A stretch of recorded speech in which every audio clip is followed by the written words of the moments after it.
Hello, welcome to this lecture on Ontology Engineering. Let us start. First, what is Ontology Engineering? Well, it is a set of activities that concern the ontology development process, the ontology life cycle, and the methodologies, tools, and languages for building ontologies.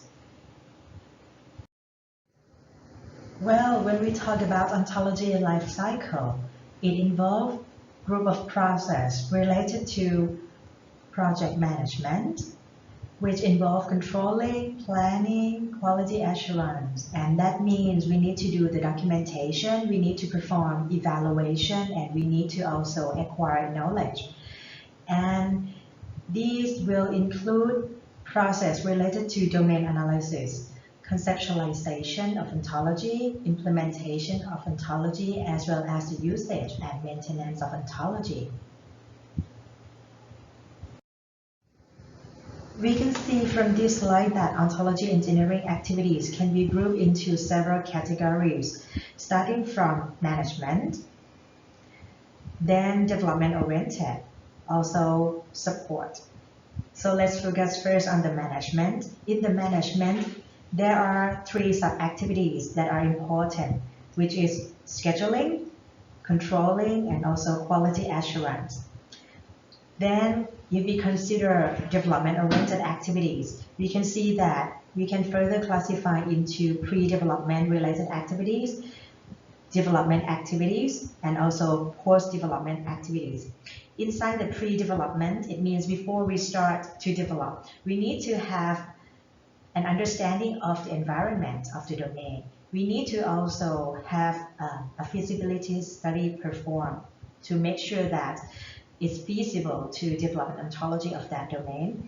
And once we are in the development process, the activities start from making a specification of the ontology, performing conceptualization, then formalizing the ontology and implementing the ontology of our domain. After we develop, then the post-development activities involve maintaining the ontology, making use of the ontology.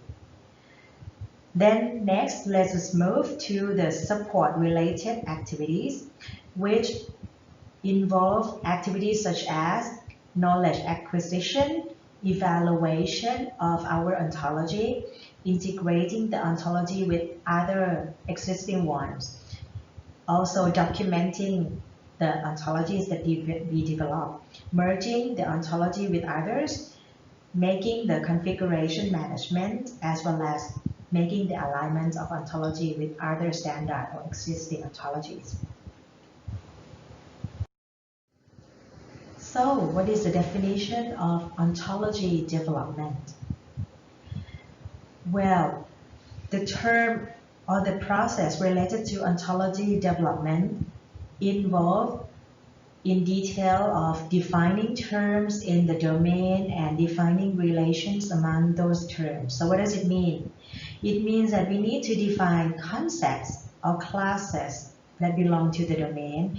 We need to also arrange those concepts that we define into a well-defined hierarchy of subclass and superclasses. We also need to define attributes or properties, as well as constraints on the values of those attributes and properties. Then after that, we will define the individuals or instances and specifying the values of the properties and attributes of those instances.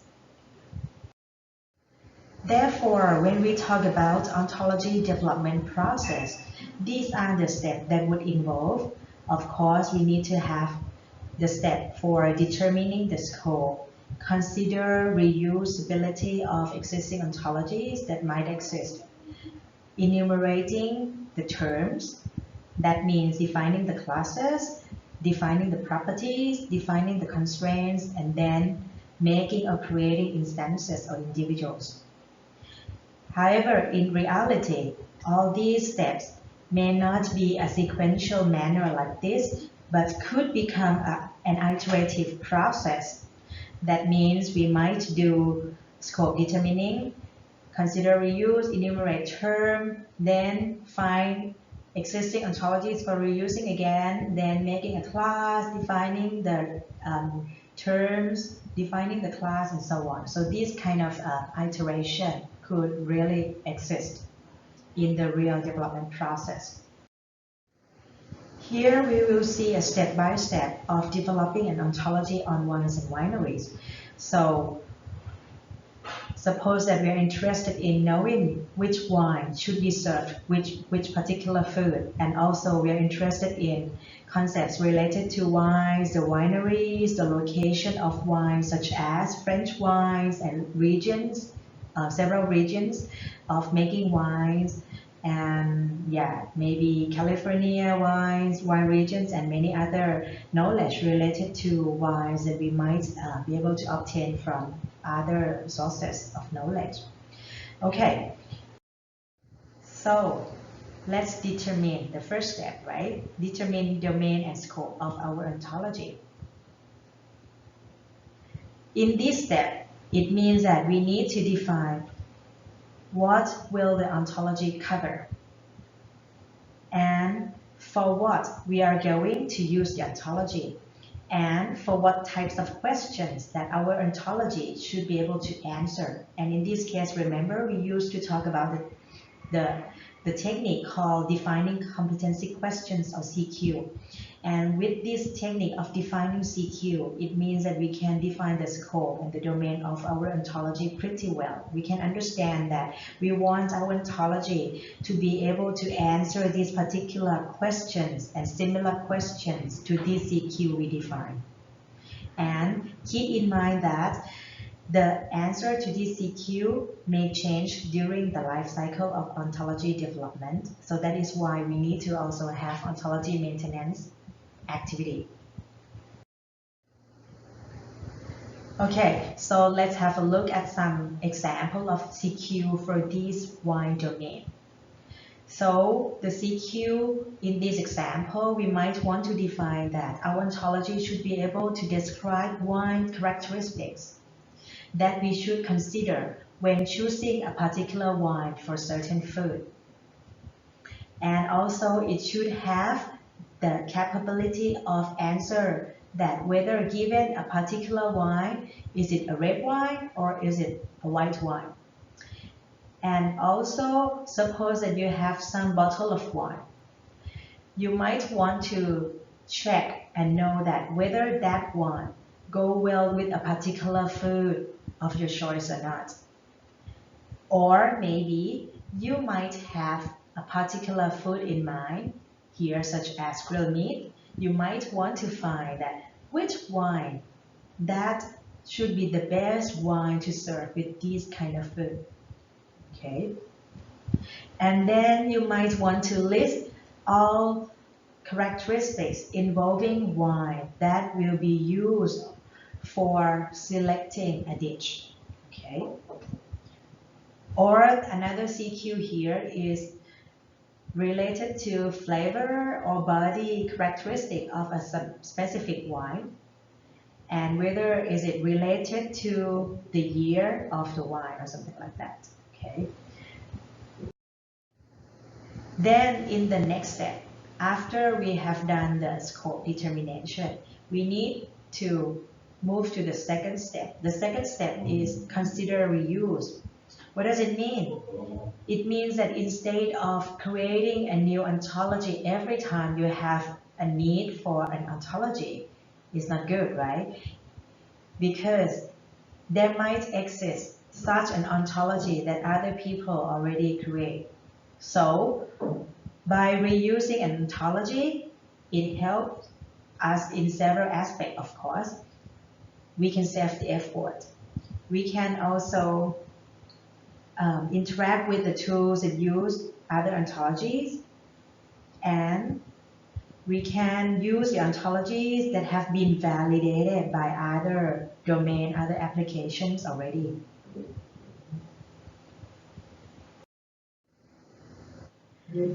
And when we consider reusing, these are sample libraries, example of the library, existing libraries that you can look for and check whether the ontologies that you need already exist there or not.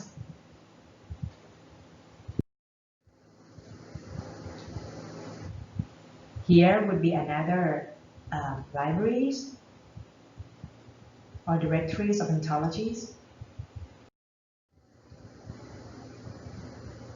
Okay, then let's go to the third step, which means enumerating terms. In this step, we will perform this step when the consider reuse step in the previous one tell us that there exists no existing ontology, right? And then we need to develop our own ontology. Or maybe it could be the case that we might reuse some part of existing ontology and then extend it and create more of the more classes, more properties for our particular need, because existing ones may not 100% suit our need.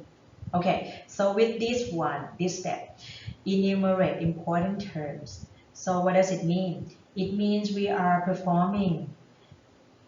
asking ourselves for these questions. For example, what are the terms in the domain we want to talk about for that ontology?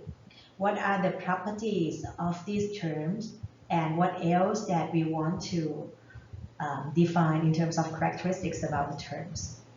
So these are enumerating terms. So for example, in the wine ontology, you don't need to worry whether the terms are classes or properties or constraints, whatever. You just list all of them, as many as possible, enumerate all of them. For example, we may have wine, grape, winery, location. We may also have wine color, wine body, wine flavor, sugar content.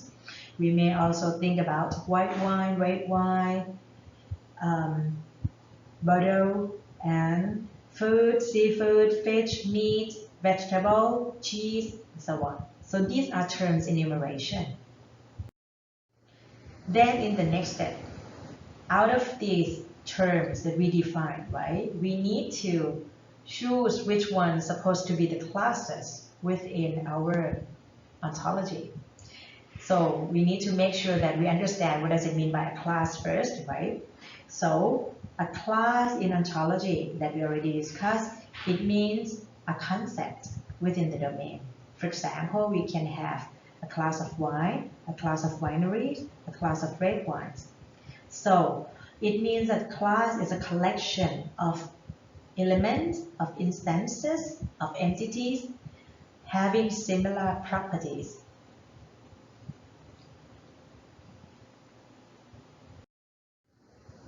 And usually when we have classes defined, okay, those classes usually constitute what we call taxonomic hierarchy or taxonomy.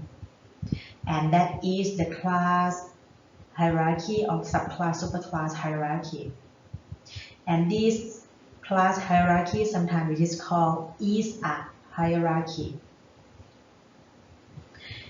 And when the class forms a hierarchy, it means here, we already discussed this several times, right? This is one of the reasoning mechanisms that is supported by ontology, and it is based on this kind of meaning.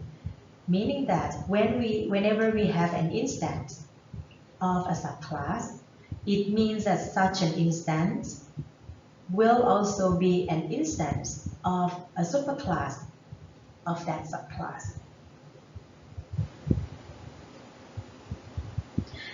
And that means if actually we think of a class as a set of elements, then a subclass is a subset.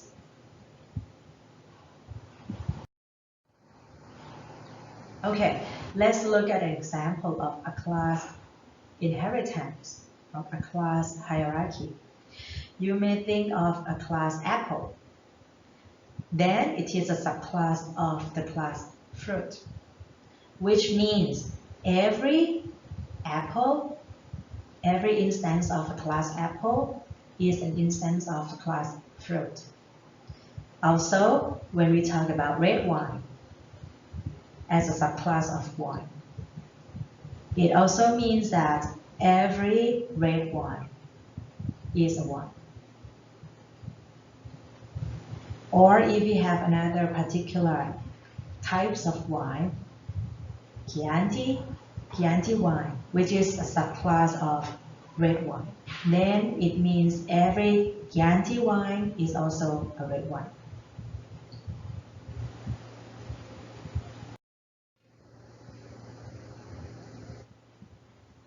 And when we visualize the class hierarchy, we can look at this example. The superclass here is the uppermost one, which is wine. Then we have subclasses such as white wine, rosy wine, red wine here. And inside the class red wine, right, you can see that there are subclasses, several of them. And even each existing subclass, it also have other subclasses too.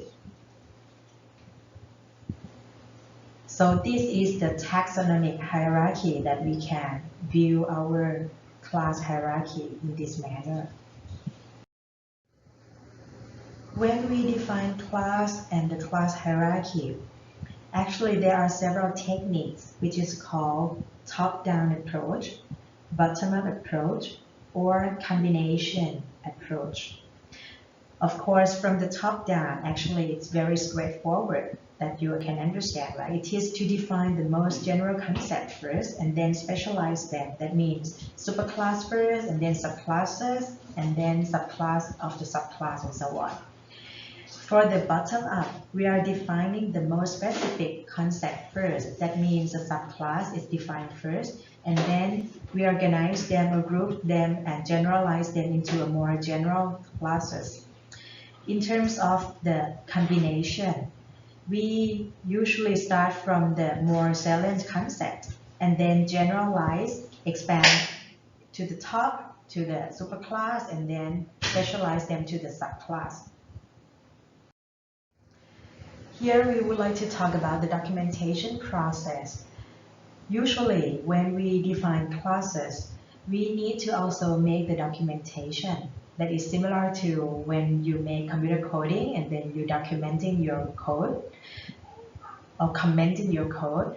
And the way we describe or document our class, that is we define the class in natural language, making a description of the class in natural language, or listing domain assumption relevant to the class definition, or either listing synonyms of the class.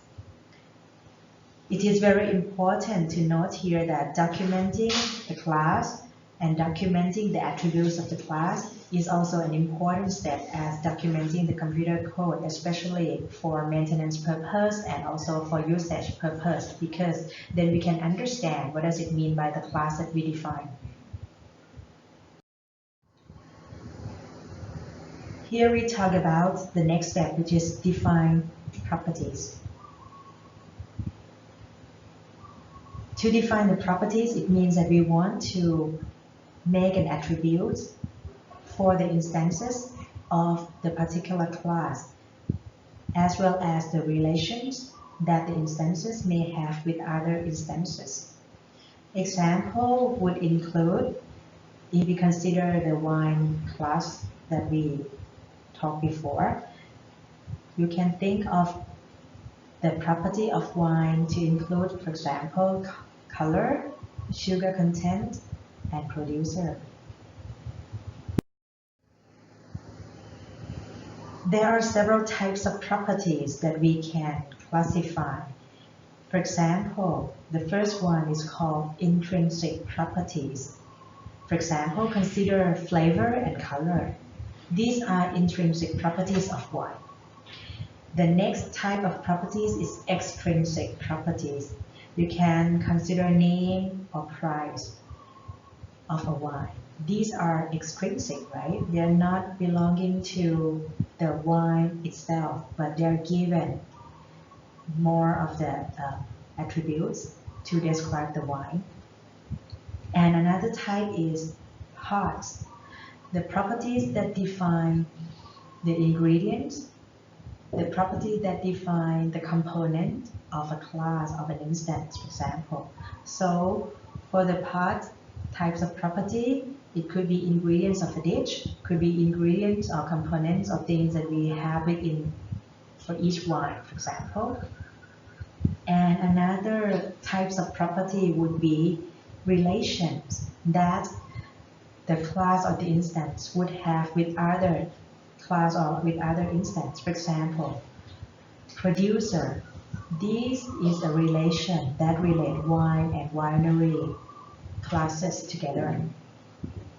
And also, we might be able to classify properties into simple versus complex. For simple properties, it means that they are primitive or data type properties. It has primitive values as the values of the properties, such as strings, numbers, boolean, date, time, and so on. In terms of complex properties, you can think of it as object property in out. So it contains a link reference to other instance or other object.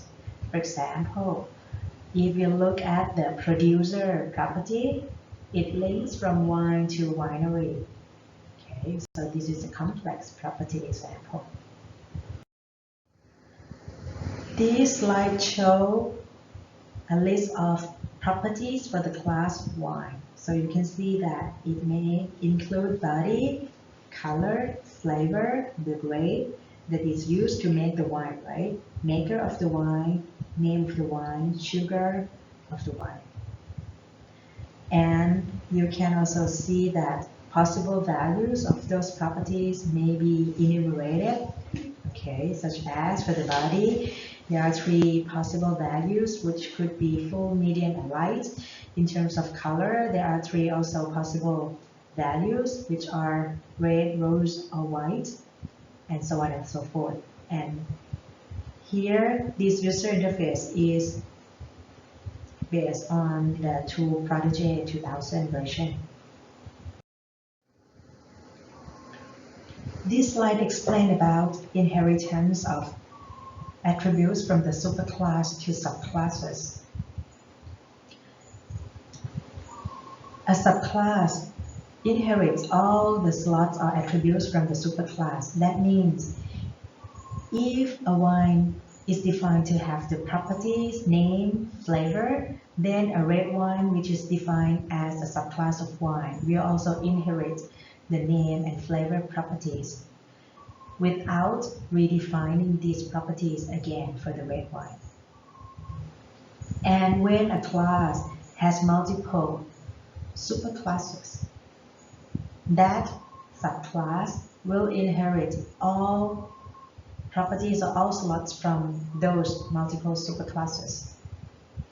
For example, if we define port to be both a dessert wine and red wine, that means port is a subclass of the superclass dessert wine and a superclass red wine.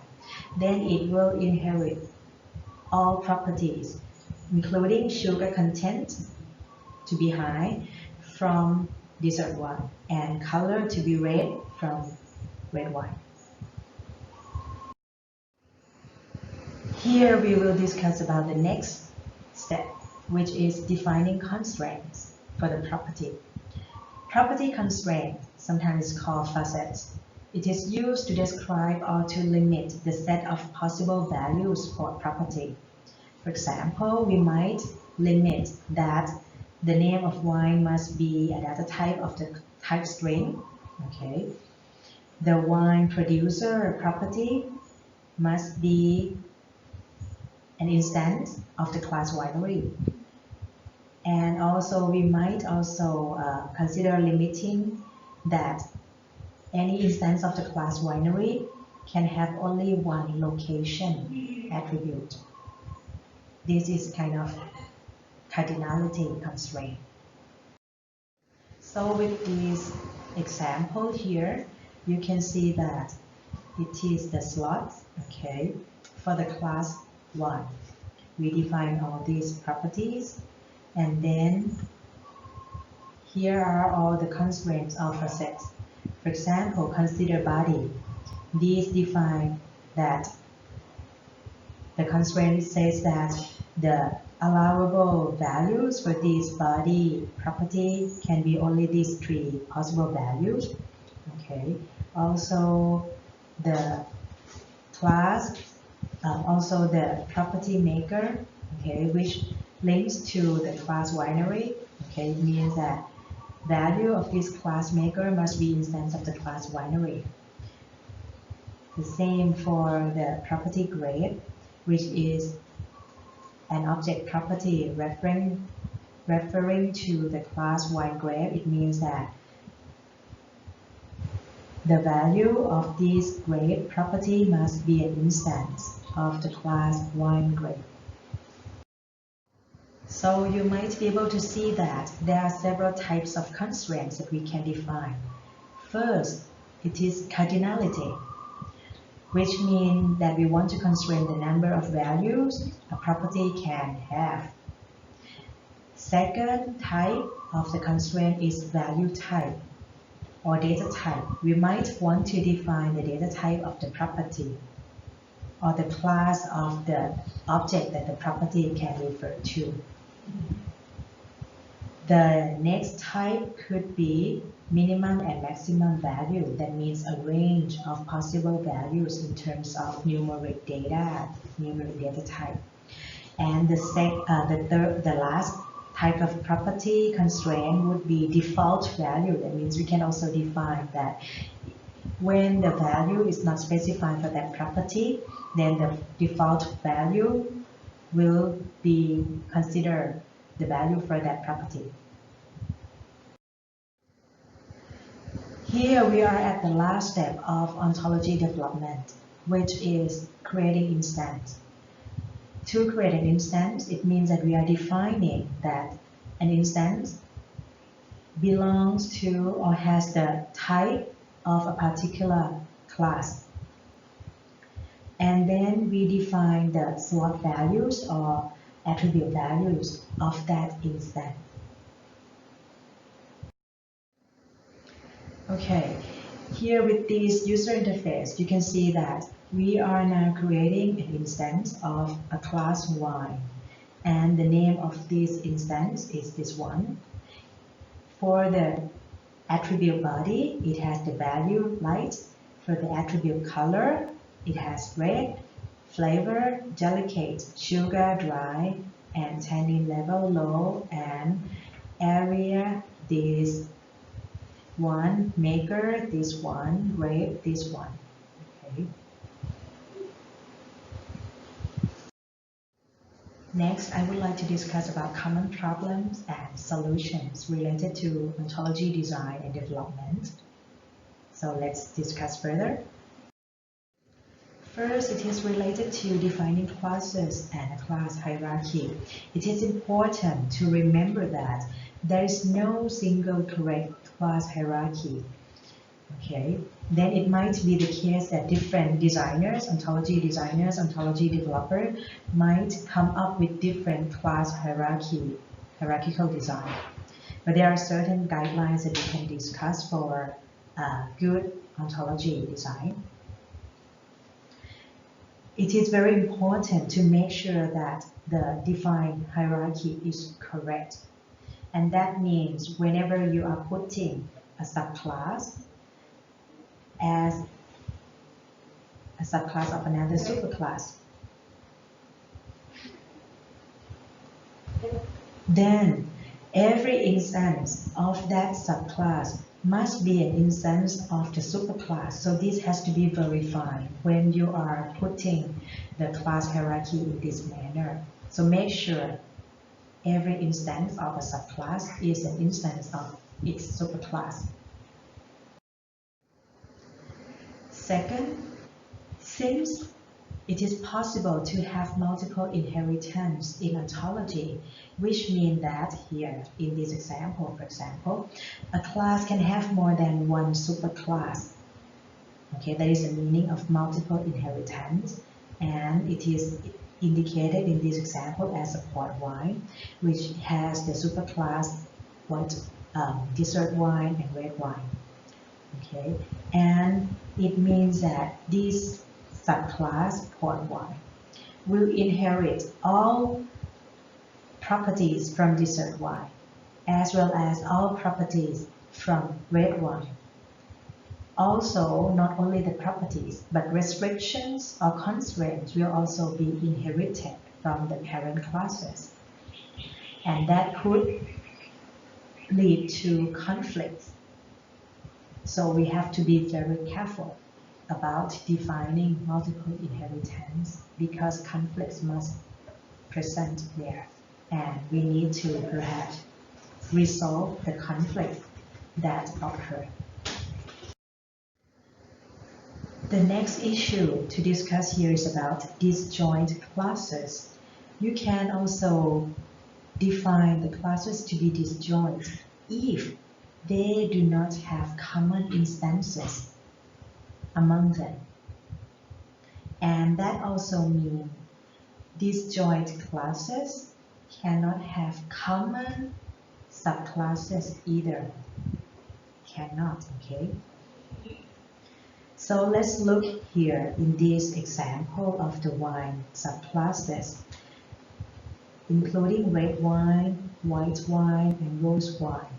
These three classes are subclass of wine, and they are disjoint. That means there is no instance which is at the same time a red wine and a white wine, or a white wine and a rose wine, or a red wine and a rose wine. So it's not possible in this case. However, there is another class here, which is called dessert wine. And it is also possible that a dessert wine is a red wine at the same time. So this is fine because dessert wine and red wine are not disjoint. The next issue is to avoid class cycle when we define class hierarchy. So look at this picture. It says that there's a class A, class B, and class C here. And it is defined such that B is a subclass of A, and C is a subclass of B, and also A is a subclass of C. In this case, you see, right, that there is a cycle in the class hierarchy, and this is kind of dangerous situation that we would have in our design. And by this definition, it would imply that classes A, B, and C have equivalent sets of instances, and that means they all A, B, C are equivalent. They're the same class. Here we discuss about the issue of siblings in a class hierarchy. So you can look here. When we have subclasses and when the subclasses have siblings, okay? For example, here, all of these classes, subclasses, they are siblings, and it must mean that they should have the same level of generality. None of them should be more specific, none of them should be more general, but they are at the same level of generality. They're similar to designing section and subsection of a book. Subsection within the book should be of the same level of generality among other subsections, something like that. And here we are talking about the family size. That means when a class have a subclass, okay, here, for example, you could see here that this class of red burgundy has one subclass, okay, and that means it has one child. So whenever many of your classes come up with having just one subclass and also one subclass and so on. It might introduce some kind of modeling problem. So if you can only specialize a class into just exactly one subclass, then consider whether you really need that subclass modeling or not, or otherwise you need to further specialize the classes into more than one, maybe 2, 3, 4, and that really means that you can classify the subclasses more properly. Here is another example. Compare the two hierarchy here on the left and on the right hand side.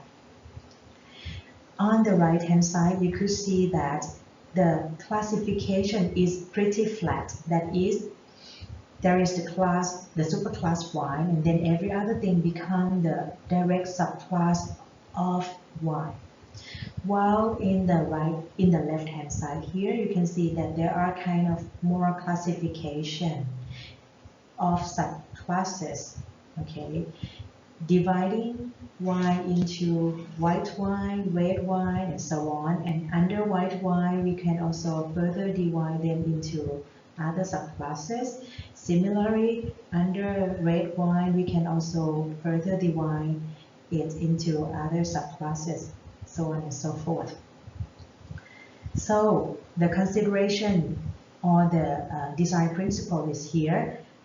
If a class has more than a dozen children, additional subcategories may be necessary, or you should consider whether there exist additional subcategories or not. However, if in natural classification that you analyze the domain, it exists none of the natural classification, then it is acceptable to have that long list of children or subclasses, because we should not introduce more category if it doesn't really exist.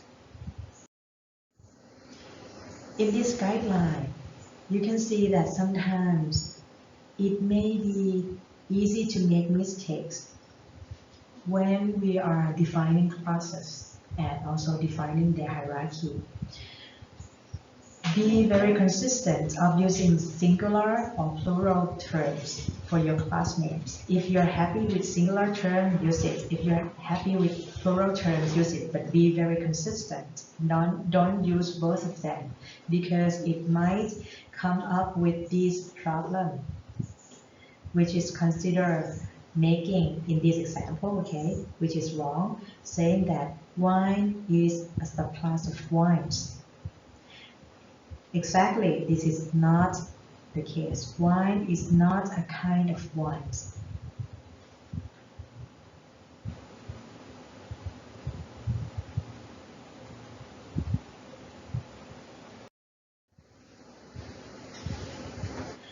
Next is about to name your classes.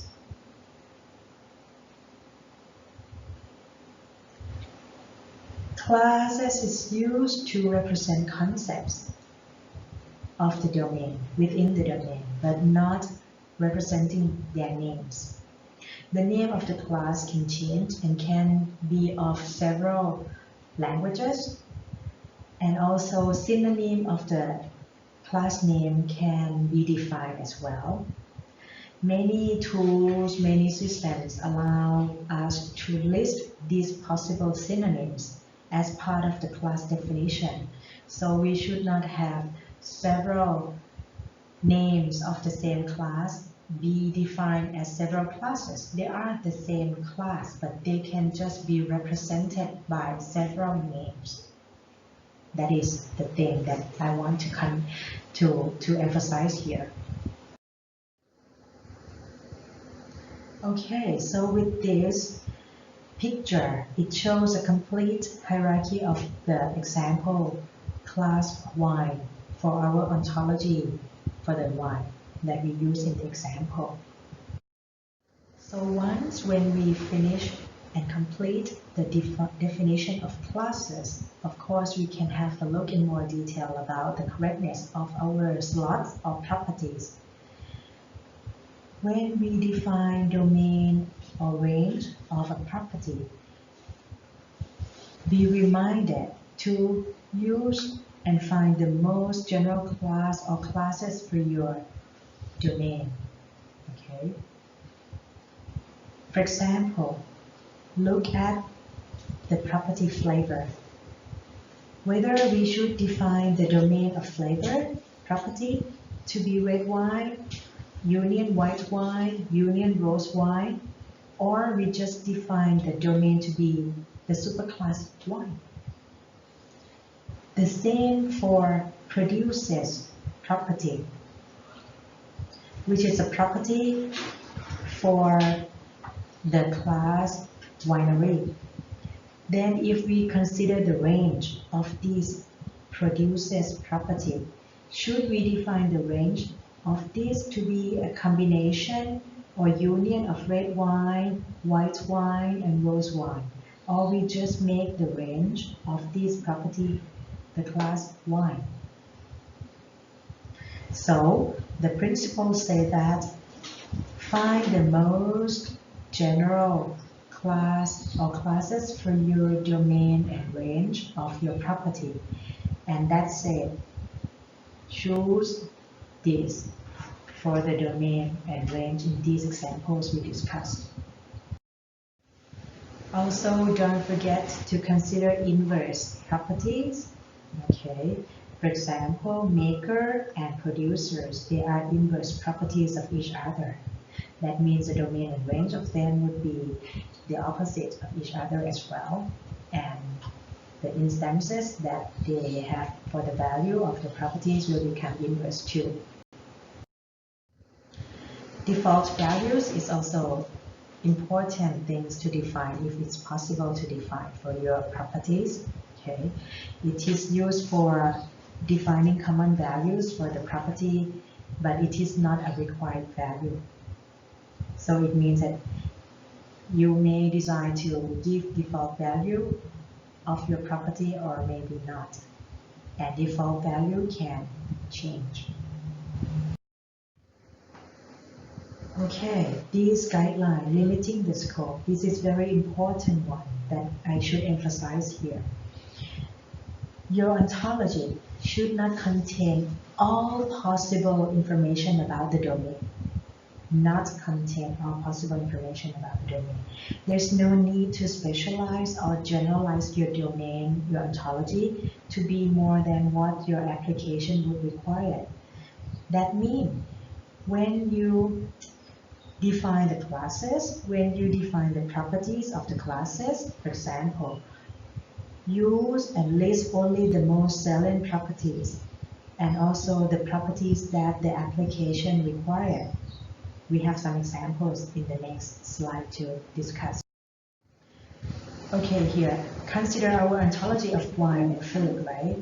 So probably you would not need these properties for your classes of wine and food. For example, the property bottle size, the property label color, or the things related to your favorite food and wine. So these are clearly out of scope and you should not include them because your applications, your CQs, for example, do not need them.